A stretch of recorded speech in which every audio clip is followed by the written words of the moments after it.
So this week is my ed puzzle. It's going to be me, starring me. Hey, yeah, Ben Ochoa. Anyways, cardiac catheterization, echo hemodynamics. So one thing I think that we've come to see is that the last couple weeks, the heart has independent systems, right, to help to make it go, make it do the thing that it needs to do, right? So we have those chambers, we have those valves, we have those muscles, pretty much, the game pieces that we needed to memorize down in week 1, week 2. Next, we learned that it has an electrical system, right? That electrical system kind of prods those muscles to squeeze, right? So that electrical system's always on time, kind of keeps that, keeps the vibe, keeps that beat, keeps that rate going for the heart, right? We learn when we look closer is that inside those electrical cells, we see that there's dance going on between electrolytes, right? So the electrolyte dance does its thing, creates that action potential, boom, creates that spark, boom, that spark creates that domino effect all along the heart's electrical system right there, pretty much prodding that that those muscles and making that heart squeeze, move that blood forward, right? And independently, that heart needs its own supply of energy, right? So oxygenated blood, and we have the coronary arteries supplying that, and veins, emptying it out, right? So we have those systems right there that create, hemodynamics, right? Pretty much, what we're going to be learning here in the next couple weeks, looking at the Wiggers diagram, looking at, cardiac output, looking at all these things and how they kind of go together. But before we get there, we want to see that, we have both professions kind of doing both at the same time. We kind of want to see maybe the aspect from both of them, kind of get a little bit of insight from what's happening in Echo Land and what's happening in Cath Land, right? So let's go ahead and kind of take a look. So intro to hemodynamics, of course, we want to see the blood flow, and we want to see how it flows. We want to measure it and physics the heck out of it as much as we can to really tell the story of what's happening inside the patient. So when we want to see the blood flow and see how well it's going, important things, it's very important tool when we're assessing cardiac function and, role of multiple diagnosis, with heart failure, coronary artery disease, arrhythmias, valvular heart disease, congenital diseases, etc. Right. So let's talk about Cath. Cath is a little bit more invasive than echo.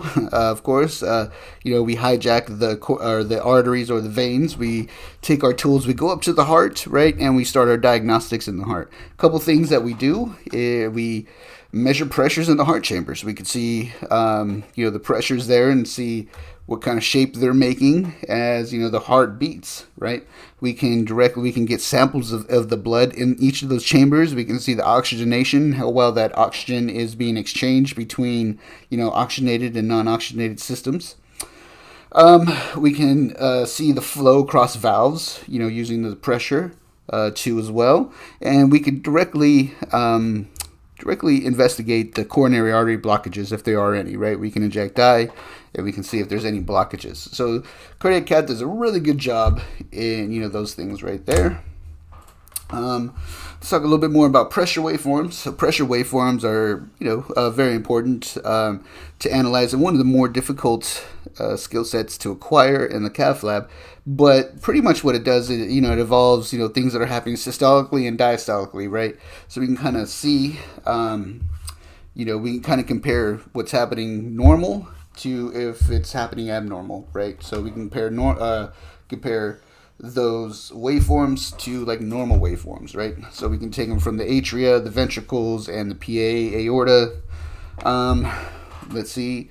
Interpreting those abnormal waveforms, we would just kind of take a look and see what was out of place and kind of use, those the bad findings or the abnormal findings and compare them to normal findings and see, where things went wrong, right? We can investigate further.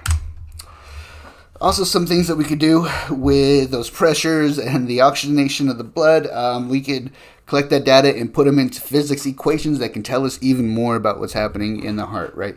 So I'm talking about like key calculations, like thick cardiac output. So we could take those We can see how well, or see the person's O2 consumption, how well they're consuming O2, right? And then we can see what's happening in the blood. O2 saturations inside, right? We can take samples from the venous side, like the right side of the heart, and the left side, right? And we can kind of compare those two and kind of get an idea of what cardiac output and how many liters per minute is cycling to get to where those findings are, right? A couple other things, we can use those pressure tracings right there, and take that data and plug it into formulas like the Gorlin formula for valve areas. We can take those pressure differences, right? If we're interrogating valves, let's say, and we'll kind of look at it a little later, but before and after those valves right there, and take them and put them into these formulas to see the valve areas and see how large that hole is open for blood moving forward. And then we can see other things like pulmonary vascular resistance, seeing how much pressure the lungs are putting on like the right side of the heart, like your right ventricle when it squeezes, and on the other side, like systemic vascular resistance, we see how much pressure that like aorta is putting on your left ventricle, exerted on it, right? So there's a little bit about cardiac cath and the bread and butter of what happens there, and what they can see and what they collect. Let's look at echo, right? So a couple things that we can do. We can do transthoracic, which is like your run-of-the-mill echo. We take a probe, we put it on our chest with gel, and we can kind of see things happening right there. Other one is a transesophageal, where we take a probe down your esophagus and really get to see very up close like how the heart looks. Both provide real-time images of the heart. The TTE, transthoracic, is a little bit less invasive than that transesophageal. So either way, we get those real-time images of the heart, and we can use that 2D and those images to assess like ejection fraction, the wall motion, see how well the valves are moving, things like that directly.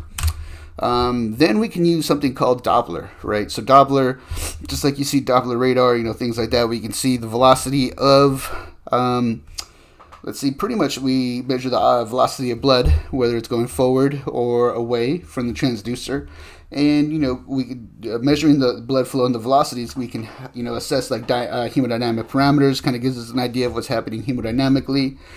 We can take those velocities, we can physics them, and we can do things like get valve area. When we take that along with a couple like 2D measurements, we can see pressure gradient calculations. Maximum pressure gradient calculations between. Using Bernoulli's. We can also collect stroke volume cardiac output too as well. So, why one versus the other, right? We all know that echo is way less invasive, right? And it's mostly like one of those first line diagnostic procedures that you get, before the cath lab, right? Definitely, but both of them pretty much do a really good job at assessing hemodynamics, but they provide a little bit different insights, right? So catheterization, we get more of a direct approach, right? Because we're up in the heart, so there's nothing ifs, ands about it. We're right there. We're collecting those sats, those pressures right there. Direct measurements with echo does a little bit better job of kind of estimating, things like that. It definitely does a better job at visualizing the structure and the squeeze and, seeing how well that works. Blood flow and velocity, it's a very useful tool without having to go up to the heart. So when we use both of these, they really tell the story of what's happening, right, and get better diagnostic accuracy, right? So for example, let's just take how both of them kind of come into play here, right? So somebody with aortic stenosis, right? So with echo, you're going to pretty much take a couple measurements. We want to find that valve area. We want to see the velocities, right? We want to take that pulse wave velocity in the LVOT. And then we also want to take that continuous wave through that aortic valve. And then also we want to see how long, or the diameter of that left ventricular outflow tract, right, where it's leaving, right? So we want to take those measurements right there. And we go beep, boop, beep, whatever, we put them into our computer, we do some physics, and then we'll get that, the valve area, right? We'll get some things like pressure gradient things. So In correlation with that, a lot of echo findings that we can use to evaluate that valve. In Cath lab, we're pretty much going through. We're taking a pressure in the aorta, and then we're taking another catheter, probably trying to get it through the aortic valve, like somehow, some way, into that left ventricle. Very hard to do sometimes. And what we're doing is we're taking simultaneous pressures between the LV and the aortic right there. And we'll put those into that Gorlin formula, and we'll see what the aortic valve area is there. So in this case, I'm sure we're gonna integrated diagnosis. We're gonna confirm that it's gonna be severe aortic stenosis, right? So, anyways, conclusion: both modalities are amazing, and the use of both of them will tell the story a lot better than just one, right? So Cath lab provides direct invasive hemodynamic data. Echo provides that real-time non-invasive imaging and flow assessments, and both of them lead to that optimal patient care. All right, and that's that. Boop.